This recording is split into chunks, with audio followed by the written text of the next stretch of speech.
Hello, welcome back to Empower Her Daily, your 3 to 4 minute daily boost for women over 30 to feel strong, capable, confident, and proud.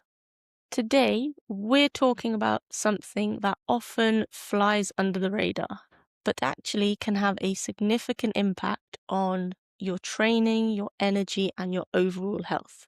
Energy availability. Basically, whether you're eating enough to support your body and your training. Even if you're consistent with your training, energy availability is critical for strength and performance in the gym, recovery, muscle repair, and muscle building as well, hormones and your menstrual cycle, like we've recently talked about, and your mood, focus, and energy for daily life. Sometimes it doesn't feel like you're underfueling or not eating enough. You may be eating what seems normal, but your activity level, life demands, and your individual physiology might actually require more than you realize. Now, I can relate. A couple of years ago, I was trying to push through training while struggling with eating. To put it bluntly, I was under eating because I struggled with the anxiety of putting weight on if I ate more.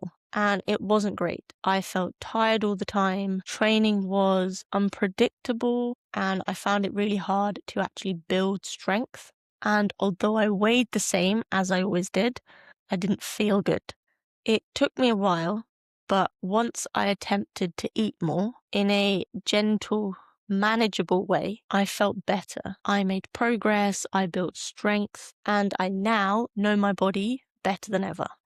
So how to know if you might not be eating enough? Some signs might include feeling fatigued even after rest, stalled strength or plateauing in your sessions, irregular periods or noticeable changes in your cycle, trouble recovering between sessions, and feeling low or irritable without an obvious cause.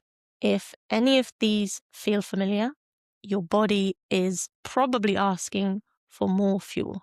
So, some practical tips. Now, I say this with caution, but I would, for a few days, note down what I eat. So, track my food intake. But you're tracking for awareness. And I definitely wouldn't recommend tracking long term. It's just to get an understanding. If it were me, I would definitely do this with a coach, because the next step, and what I try to do with my clients, is to learn to eat mindfully. Listen to your body, and over time, you learn the right balance for you. Not from listening or following a strict plan, but from listening to your body. But this takes time and patience. For a more simple approach, I would prioritize protein and vegetables and aim for balanced meals. I would snack strategically.